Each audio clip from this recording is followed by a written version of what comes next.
Hello बच्चों, क्या हाल चाल है।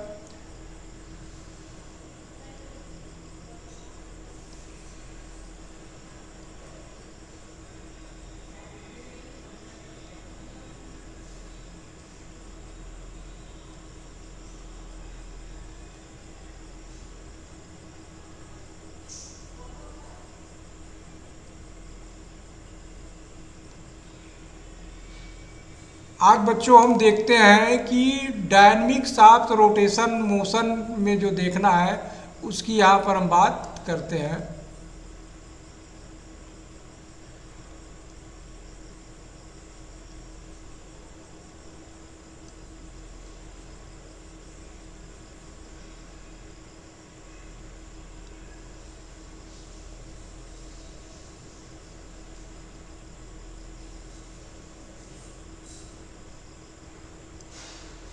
बच्चों ये कलर ठीक है, आगे बढ़ते हैं। इसमें हम देखते हैं जो हमारा फर्स्ट इक्वेशन जो हमारा है, फर्स्ट इक्वेशन को हम क्या लिख सकते हैं। यहाँ पर हम लिखते हैं फर्स्ट इक्वेशन। फर्स्ट इक्वेशन जो हमारा बच्चों है वो क्या है, उसको लिखा जाता है omega equal to omega 0 plus alpha t. इस तरह हम इसको फर्स्ट इक्वेशन हम कहते हैं। यही रोटेशन मोशन का जो हम पढ़ेंगे उसके फिक्स बॉडी में, तो उसका जो हमारा पहला समीकरण बनता है, तो इसको हमको अगर ड्रा करना हो कैसे आएगा तो उसको हम यहाँ पर समझते हैं। तो इसको हमको देखने के लिए बच्चों क्या समझेंगे कि एंगुलर बात करेंगे हम। Angular acceleration, angular acceleration is defined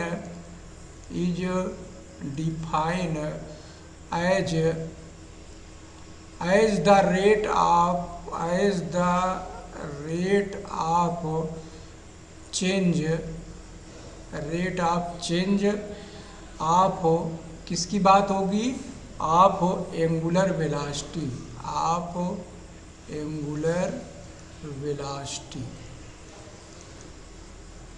समझ में आया बच्चों क्या कहना चाह रहे हैं कि एंगुलर एक्सेलरेशन इज डिफाइन, जो डिफाइन किया जाएगा as the rate of change of angular velocity, जिसको हम लिख सकते हैं मैथमेटिकली क्या लिख सकते हैं, एल्फा इक्वल टू लिख सकते हैं D omega upon D T, ऐसे लिखेंगे।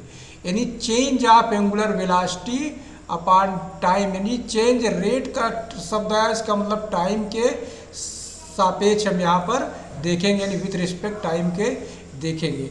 इसको हम लिख सकते हैं बच्चों डी ओमेगा इक्वल टू लिख सकते हैं एल्फा इंटू डी टी। इतनी बात समझ में आ रही बच्चों। अब हम इसको ये मान लें कि फॉर कांस्टेंट हम लिखें यहाँ पर, फॉर कांस्टेंट,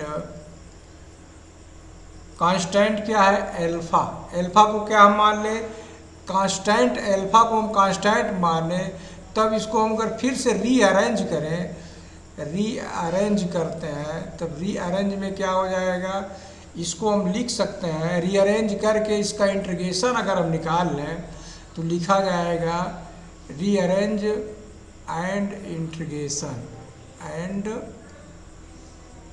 इंटीग्रेट, क्या करेंगे बच्चों, इंटीग्रेट करेंगे। अब अल्फा को हम क्या मानेंगे, कांस्टेंट मान लेंगे, तो लिखा जाएगा यहाँ पर integration d omega equal to integration लिखा जाएगा अल्फा इंटू डी टी। इतनी बात समझ में आ रही बच्चों। अब इसको जो हम ओमेगा जो यहाँ पर दिया है, तो इसको हम लिख सकते हैं कि ओमेगा का जो हो रहा है कहाँ से, ओमेगा 0 से ओमेगा तक जाएगा, यानी इसको हम क्या लिखेंगे, इसको हम ओमेगा तक, और ये हो जाएगा डी डब्ल्यू इक्वल टू हो जाएगा इंटीग्रल, यहाँ पर टाइम की हम बात करेंगे 0 से लेकर के टी टाइम तक जाएगा अल्फा इंटू डी टी। इस तरह हम लिख सकते हैं। इतनी बात समझ में आई बच्चों। अब इसका जब हम इंटीग्रेशन करेंगे तो इसका लिखा जाएगा ओमेगा हो जाएगा, और बाहर कितना हमारा हो जाएगा ओमेगा 0 और ओमेगा इक्वल टू ये कितना हो जाएगा अल्फ़ा हम बाहर कर लेंगे, कांस्टेंट मान लिए कि पावर कांस्टेंट के लिए, तो ये हो जाएगा टी लिखा जाएगा और 0 से टी समय का इतना हो जाएगा। अब इसको अगर मान बैठा देंगे तो ये हो जाएगा omega minus omega 0 equal to हो जाएगा अल्फ़ा टी। अब रीअरेंज करते हैं बच्चों, तो ओमेगा इक्वल टू हो जाएगा ओमेगा 0 प्लस अल्फ़ा टी। तो ये हमारा जो फर्स्ट इक्वेशन प्राप्त हुआ, इस तरह हम फर्स्ट इक्वेशन को ड्राइव कर सकते हैं। समझ में आ रही बच्चों बात? तो फर्स्ट इक्वेशन हम इस तरह ड्राइव कर सकते हैं। अब दूसरे अगर सेकंड इक्वेशन की हम बात करें,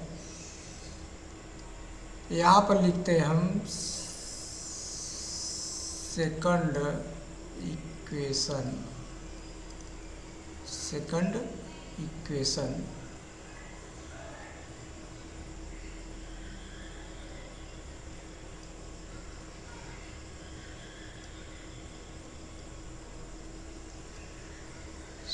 सेकंड इक्वेशन की हम बात करें तो सेकंड इक्वेशन में जो हमारा थीटा रहेगा, थीटा इक्वल टू लिखा जाता है ओमेगा 0 टी प्लस लिखा जाएगा हाफ अल्फ़ा टी का स्क्वायर। ये हमारा सेकंड इक्वेशन है डायनेमिक्स का। क्लियर हुआ? अब इसमें क्या समझेंगे हम, एंगुलर वेलोसिटी को रिलेट करेंगे किसके साथ हम, तो यहाँ पर हम इसको लिख सकते हैं, क्या लिख सकते हैं, एंगुलर वेलोसिटी रिलेटेड टू किससे हम करेंगे, angular velocity related to angular acceleration कहेंगे, या तो हम कह सकते हैं एंगुलर डिस्प्लेसमेंट। इसमें हम जो है इसको रिलेट करते हैं, एंगुलर डिस्प्लेसमेंट और एंगुलर वेलोसिटी को हम इसमें रिलेट करते हैं। जैसा कि हम जानते हैं कि ओमेगा को अगर हम लिखते हैं तो ओमेगा इक्वल टू आता है D theta upon D T, ये हमारा फार्मूला होता है। अब इसको अगर हम यूज फर्स्ट समीकरण को प्रयोग करें तो इसको हम लिख सकते हैं, क्या लिख सकते हैं, डी थीटा इक्वल टू लिख सकते हैं ओमेगा इंटू डी टी। और यहाँ पर फर्स्ट समीकरण हमारा क्या था, ओमेगा बराबर ओमेगा 0 प्लस अल्फ़ा टी, ये हमारा जो है फर्स्ट समीकरण था। अब यहाँ पर अगर ओमेगा का मान हम बैठा दें तो ये हमारा हो जाएगा d theta equal to omega 0 plus alpha t, ये पूरा कोष्टक में हो जाएगा और इनटू हो जाएगा ये डी टी। क्लियर हो गया? अब यहाँ पर इसको हम क्या कर देते हैं, इंटीग्रेट कर देते हैं, इंटीग्रेट करते हैं। जब इंटीग्रल हम करेंगे तो इंटीग्रल में क्या हो जाएगा, अब यहाँ पर लिखेंगे इंटीग्रेशन का प्रयोग करेंगे डी थीटा, और इसको अलग अलग चाहे तो हम लिख लें, तो इसको हम लिख सकते हैं integration omega 0 into D T और प्लस हो जाएगा integration alpha T into D T. इतना क्लियर हो गया? अब यहाँ पर हम देखेंगे जो विस्थापन हमारा हो रहा है वो कहाँ से तक हो रहा है, तो विस्थापन हमारा 0 से थीटा तक विस्थापन अगर हम मान रहे हैं, और ओमेगा नाट वाले में हम क्या लिख सकते हैं, ओमेगा नाट में टी टी है समय, तो यानी 0 समय से हम कहाँ तक जाएंगे, टी समय तक जाएंगे। उसी तरह यहाँ पर भी लिखेंगे हम 0 समय से कहाँ तक जाएंगे, टी समय तक जाएंगे। तो इस तरह हम जो है इसको लिमिट में भी लिख सकते हैं। अब इसको हल करेंगे तो थीटा जो हमारा आएगा, इसको थीटा लिखा जाएगा, थीटा इंटीग्रल प्राप्त होगा 0 से थीटा तक ये हो जाएगा, और यहाँ पर dt है तो dt के सापेक्ष ये बाहर चला आएगा, तो ओमेगा 0 और ये हमारा हो जाएगा t लिखा जाएगा 0 से t, और प्लस ये हो जाएगा अल्फ़ा बाहर कर लेंगे तो हो जाएगा टी स्क्वायर अपान 2, इतना प्राप्त हो जाएगा हमारा। इसको लिखेंगे 0 से t तक। इतना समझ में आ रहा बच्चों? अब इसको अगर जब हम हल करेंगे, इसको मान बैठा लेंगे हटा के, तो ये प्राप्त हो जाएगा थीटा जीरो, कोई मतलब नहीं, और ये हो जाएगा हमारा ओमेगा जीरो टी हो जाएगा, और ये 1/2 हमारा बाहर चला आएगा, और टी की वैल्यू रखेंगे तो अल्फा इंटू टी स्क्वायर प्राप्त हो जाएगा। तो ये हमारा सेकंड इक्वेशन प्राप्त हो जाएगा डायनामिक का, जिसको हम प्रूव कर सकते हैं। कहाँ से प्रूव कर लिए थे हम? ये जो हमारा वैल्यू आया था ओमेगा को, जो हम लिखे थे यहाँ पर, ओमेगा बराबर D theta upon D T, इसी को रीअरेंज करते हुए हम इंटीग्रेशन करके इसको प्राप्त कर लिए हैं। क्लियर हुई बात बच्चों? अब जो थर्ड इक्वेशन है उसकी हम बात करते हैं। सेकंड तक क्लियर हो गया बच्चों? अब थर्ड इक्वेशन में हम आते हैं। थर्ड इक्वेशन क्या, उसको पहले लिख देते हैं।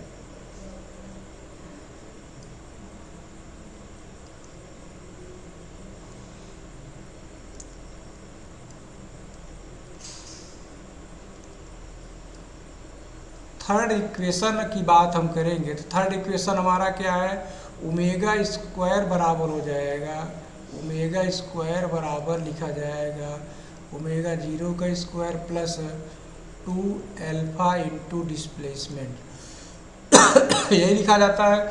इस डिस्प्लेसमेंट को इस तरह ना लिख करके हम लिख दें कि ये डिस्प्लेसमेंट जो हो रहा है थीटा से थीटा जीरो तक जा रहा है। कहाँ तक जा रहा है?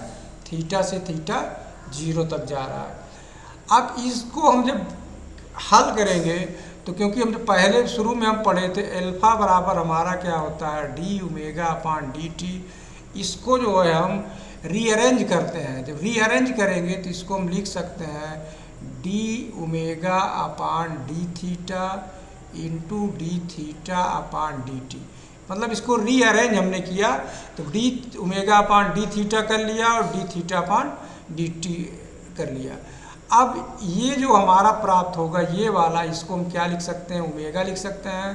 तो इसको हम लिख सकते हैं equal to d omega upon D theta into ये हो जाएगा ओमेगा। इतनी बात समझ में आ रही है? यानी अल्फा को हम लिख सकते हैं, अल्फा बराबर क्या आ गया omega into d omega upon D theta. अब थीटा अगर इधर पक्षांतर कर लें तो alpha into D theta equal to प्राप्त होगा omega into d omega. Clear हुआ बच्चों? अब यहाँ पर इसका हम क्या कर देते हैं, इंटीग्रेशन कर देते हैं। तो यहाँ पर लिखेंगे बाई इंटीग्रल। जैसे इंटीग्रल हम करेंगे तो इसका लिमिट लेंगे, अल्फा इंटू लिखेंगे डी थीटा इक्वल टू हो जाएगा ये ओमेगा इंटू डी ओमेगा। अब ये लिमिट हम लगाते हैं, अल्फा में डी थीटा कहाँ विस्थापन होगा, यानी थीटा जीरो से विस्थापन होगा कहाँ तक, थीटा तक।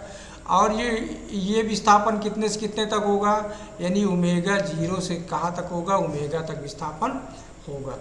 अब इसको अगर हम हल करते हैं तो ये प्राप्त हो जाएगा, अल्फा हम बाहर कर लेंगे तो अल्फा बाहर करेंगे और ये ब्रैकेट में आ जाएगा थीटा, यानी थीटा जीरो से थीटा तक, और ये हो जाएगा ओमेगा स्क्वायर अपान कितना हो जाएगा 2 लिखा जाएगा, और इस तरह लिखा जाएगा ये कहाँ से कहाँ तक का, ओमेगा जीरो से ओमेगा तक का। इतना समझ में आ रहा बच्चों?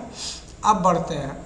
अल्फा को इस तरह लिखा जा सकता है, कोष्टक में हम इसको लिख सकते हैं थीटा माइनस थीटा जीरो इस तरह, और इसको अगर मान हम बैठाएंगे तो ओमेगा, अब इस 2 को चाहे तो हम इधर कर लें तो 2 को हम इधर कर देते हैं तो ये हो जाएगा ओमेगा माइनस ओमेगा का स्क्वायर माइनस ओमेगा जीरो का स्क्वायर। अब इसको अगर हम पक्षांतर कर लें तो ओमेगा का स्क्वायर इक्वल टू प्राप्त हो जाएगा ओमेगा का नॉट ओमेगा जीरो और प्लस हो जाएगा 2 alpha theta minus theta zero. तो इस तरह हमारा इक्वेशन प्राप्त हो जाएगा। तो इस तरह हम जो है सवालों को हल कर लेंगे। तो बच्चों हमने इन तीनों समीकरण को ड्राइव किया, आपको कैसा लगा? अगर वीडियो अच्छा लगे तो लाइक और सब्सक्राइब जरूर करें। Thanks for watching.